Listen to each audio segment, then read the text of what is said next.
What is going on, everybody? ZachRC here. Welcome back to the channel and welcome along to episode number 7 of the F1 22 Road to GOAT Career Mode series for the Canadian Grand Prix, round number 7 of the 16 that make up this year's Formula 1 World Championship. It was an unfortunate end to the last Grand Prix for us, but in the new year, we're going to try and get back in the swing of things and try and get some points on the board for Williams here today. The weather is looking quite dry for the time being, but that could change later on in the day. There's a bit of risk of rain later on, so I have to see how that goes.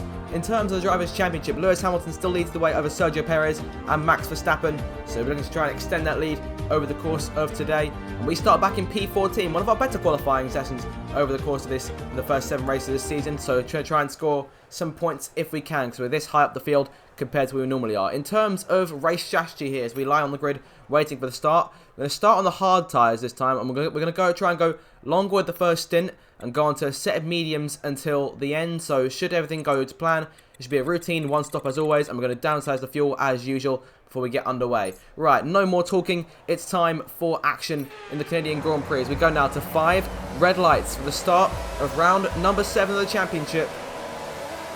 Lights out, foot to the floor, go, go, go. It's a decent getaway compared to Bottas on our left-hand side. We need to get the run on us, going towards turn 1, and Gasly's looking behind us as well. We're going to back out and go switch back to the inside for the first corner to get back around the fin. We're going to try and run the outside of everyone here as we go to the first couple of corners. We managed to make our way into P13. We've got Sonoda around the outside as well, but he's still there underneath us. He's going to get back past. We're going to try and get him going into the braking zone. He's going to the inside of Magnussen, so let's say goodbye to that play for the time being until Magnussen makes a mistake. Almost hit Sonoda. We're going to take advantage of both cars there, going 3 abreast out the corner. What a great start that was.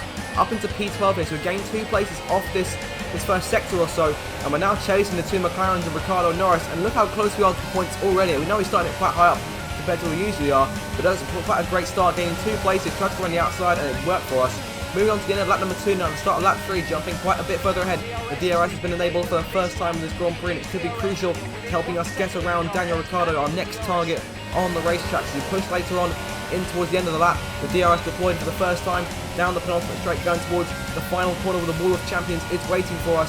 We're going to try and close in on Ricciardo as much as we can. We're a bit of a disadvantage here. So we're on those slower, hard tyres, but they will go longer into the race. To be able to go a bit longer in the first stint, but Ricciardo's got a poor exit out of the last corner. We've gained time on him massively, and that's where we're going to gain a lot of time over the course of this race. We push on to lap number 4, right there behind Ricciardo. So come to the end of lap 5, Norris and Schumacher going at it for P9. Ricciardo's stuffed up behind them.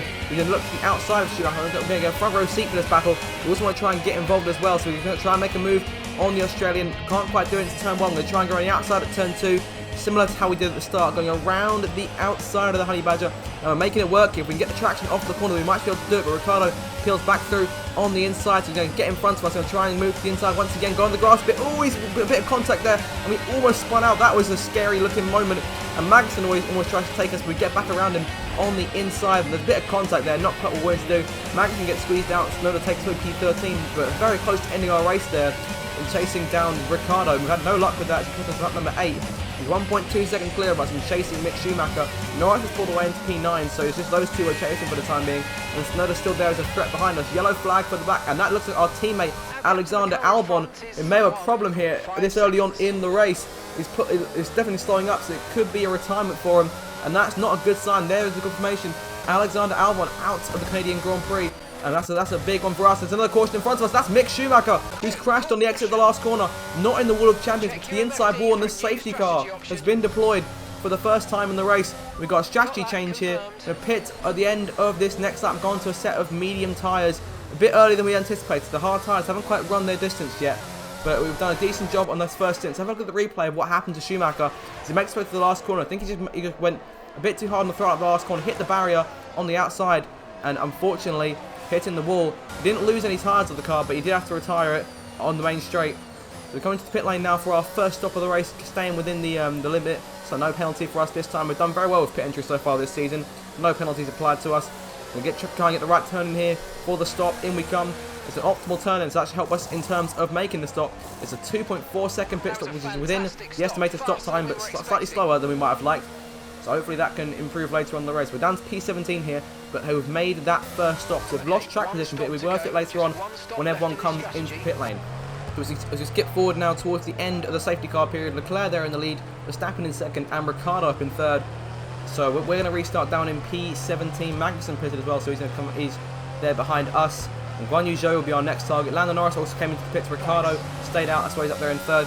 he was the driver we were chasing. We go back to green flag racing here. We've had a poor getaway compared to Zhou. And again, it all back to that last corner. A more aggressive line. It's really not getting us any warnings or penalties at the point, so we're quite lucky in that respect. The game's actually letting us get away with it, but we're green flag now back to racing and trying to get right to work here on the Chinese driver, Gran Zhou, and try and make a way around the outside. Almost tried it, but didn't quite have the guts to go for it there. Magnussen falling away already. He's on those hard tyres now, so he's going to fall away quite quickly. Our main focus will be getting around Gran Zhou as quickly as we can. We cut through the grass a bit. We use the opportunity to go around the outside if we can and make it work. There we go. Very nice move there around the outside of Zhou. Of course, last time we battled him in Spain, he ended up spinning out, so it's good to see this time come away a bit better. Drivers going into pits now at the end of lap number 17. We're going to try and take advantage of Norris's poor exit around the outside of him. He's come towards the start-finish line. We've pushed up into the points paying places thanks to those drivers pitting. So pitting under the safety car definitely helped us. If we slide to the inside of Norris, I'm going to try and force him at turn 2. But we're going to give him the space around the outside because we ran a bit wide. So we had no choice there. But the better traction on the exit allowing us past our fellow Brits and up into P9. And now our next target on lap number 19, Esteban Ocon in the Alpines. We'll try and get our way around him. We've got to change the strategy here. We've got to pit 2 laps later than initially planned. That's 2 changes we've made to our strategy in this Grand Prix. It's meant to be just a routine 1-stop until Schumacher crashed the car. So push on to the end of, towards the end of lap number 20 now. We're still chasing Ocon, so no luck with the DRS just yet. But we are closing in bit by bit, and a good run for this last corner will definitely help our case here. Ocon with the worst exit compared to us, and we've gone to DRS once again as we make our way down this main straight. Going to look to the outside, then cut back to the inside for the first corner. We've got space, but Ocon just in front of us at the corner. Not worth putting our nose in, but instead we're going to try and go around the outside as we have several times throughout the course of this race. And each time it has worked in the end. That puts us up into P8 with George Russell being our next target. But the clouds are starting to make their way towards the circuit. As we push into lap 25, you can definitely see those clouds a lot more as we come in for our second and what should be final stop of the race if the rain doesn't impede us. Into the pit lane we come then. One of a few drivers coming to the pits. No one around us has actually come in. We've got some cars in the lead, in the battle for the lead up front, still going for it. We make our way in. Again, another optimal turn in. Very nice there. Hopefully the team will do a better job this time. Just those extra tenths that could help us. 2.3, so that is faster than the first stop. So that's a good benefit for us to make our way out of the pit lane. Those clouds are definitely building, so I have a feeling we will be visiting the pit lane one more time, maybe, depending on how bad the rain gets and even if it arrives. Vettel's there on our right-hand side alongside Ocon just in front of him. We've got on the exit and we've come out just in front of the Frenchman there. So good stuff. We managed to stay ahead. And these medium tyres take to the end of the race. The clouds continue to build here on lap 28. So we chase Valtteri Bottas. You can see the first droplets of rain now starting to appear. We're going to try and get Bottas at this next corner if we can. We've got a decent run on them. We're going to look to the outside. Going to force our way in and go late on the brakes. We've gone wide as well. So Bottas have a chance at us on the exit. We've got the power down. Good traction as well. And he's on those hard tyres, so he's a bit slow on us anyway. We've managed to get through and we've got DRS for good measure as well. We're going to the end of lap number 29. The rain has hit and it is really falling down us hard here. We can't carry on these medium tyres. Normally I would try and risk it, go an extra lap, but that's never worked for me in the past. So we're going to play it safe here and pit when everyone else does. Ricciardo coming in just in front of us. So a good stop here from the crew. Could potentially get us out in front. There's Bottas moving past. And we're actually going to get out in front of Ricciardo. And that's a brilliant move there. The turn in has really helped us. And it's definitely helped us nail things. We're up into P9 now, so it's going to be a defensive drive to the end here for the looks of things, because I doubt we can hold these guys off in our much slower Williams. There's Vettel on the right-hand side on the exit. They come out in front of him, as does Ricciardo and Bottas. Sorry, is that Bottas there? I think there might have been Gran Zhou. I'm not entirely sure. I think it is Bottas. Push on to lap number 31 now. Just 5 laps to go in this Grand Prix, and Ricciardo is looking at the attack. No more DRS, but he's got the toe that he needs, plus the faster car in the first place. So charging down the penultimate straight, he gets us around the outside, guys, tuck back into line and try and get a good toe and set us up for the last corner. Once again going for a very aggressive move there over the curve. Ricciardo gets all out of shape on the exit. We've managed to pull away and get ourselves back into P9, so we're fighting for 2 points here, not just the one, but our odds here are very good. Pushing on towards the end of lap number 33, Ricciardo's going to try it again. Vettel right there behind him. It's going to be very, very tight between us three. 2 of us are going to walk away with points, 1 of us isn't. Ricciardo looks to the inside, but Vettel has to go at him as well. Vettel cuts in front and manages to get P10, and he's blocked off everyone there, so everyone's lost momentum behind us, and we're up into P9, and a decent way clear. As we push on now to the last lap, Lewis Hamilton coming to the line to extend his championship lead with yet another win at the Canadian Grand Prix to add to his illustrious tally. Over the line he goes, and we're still trying to hold on to P9 here. Vettel, Ricciardo closing back in with that rest of that train behind them. One mistake could see us fall out the points in these final few straights of the Grand Prix. Vettel's going to get one more try at us here down this next straight. No DRS, but again he's got the toe he requires against our Williams machine. The Aston Martin not that much faster, but it's fast enough. There we go to the right hand side, making his way through. We're going to do what we did with Ricciardo, tuck back into line and go for one final diving move into the final chicane. The wall of champions not getting us. We get around Vettel, who backs up the rest of the field, and that'll be all we need to run to the line and score our first 2 points in Formula 1 with a P9 finish at the Canadian Grand Prix. Get in! And that's the end of the race. We'll see you in Parc Fermé.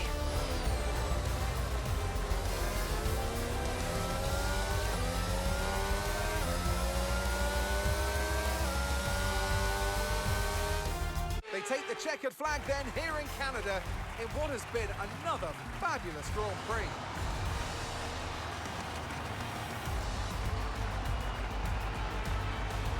So Natalie, what do you think helped them deliver this result? Well, I honestly feel it was down to the driver and car today. I mean, we could talk driver skill all day, but if you don't have a solid team to back that, you're never going to get anywhere. When you hit that sweet spot of having both an excellent driver and an incredible car, that's when you see results like those that we've witnessed today. After an excellent performance at the Grand Prix, I'm sure there'll be plenty of celebrations tonight amongst the Mercedes team, and they certainly deserve it. So there we have it then. Lewis Hamilton wins the Canadian Grand Prix, increasing his championship lead with neither of the Red Bull drivers on the podium. Leclerc in second and Fernando Alonso getting a shock podium there in the rain, finishing in third. I'm still very pleased with our performance personally. A P9 finish in the Williams is nothing to frown about. So some good points on the board, getting us onto the championship table for the first time in our F1 career. It's a great result for Lewis Hamilton, who moves further ahead at the top of the table. Let's focus on the driver of the day. Natalie Pinkham, come on, who do you pick? Sebastian Vettel would definitely be my first choice. He showed up a lot of the drivers out on track today and didn't show any signs of slowing down. It's time to see how things are shaping up in the Constructors' Championship. Mercedes move to the top of the table. Well, that was certainly an exciting weekend of Formula One. Be sure to join us for more exciting Formula One action very soon. So now the dust has settled, then let's have a look at the final results. Lewis Hamilton wins the race to Leclerc in second, Alonso third, Verstappen home in fourth, losing 13 points to Hamilton in the race for the championship. Russell fifth, Norris in sixth, Sainz and Perez, poor race for them, seventh and eighth, they already lost out in the rain. We come home ninth, Vettel rounds out the points, and Ricciardo just losing out in the end. Vettel got him on lap 33 and held it to the finish line while trying to get us. In terms of how the Drivers' Championship has changed, Hamilton now leads by a full 26 points to Leclerc, and Verstappen now tied for second, and we are on the table for the first time. Those 2 points, our next target is trying to catch Schumacher, Tsunoda and Bottas, who are 2 points clear of us each in the championship, and that puts Williams onto the championship table and Aston Martin as well. So every team has now scored points over this season. Mercedes lead now over Red Bull by 15 points, of Ferrari back there in third place. But guys, that is the end of the episode. I do hope you've enjoyed this one. If you did, make sure to smash the like button, hit the subscribe button to get notified of regular Formula 1 content. Until next time, you guys, once again, thank you so much for watching, and I shall see you in my next video. Have a good day, guys, and goodbye.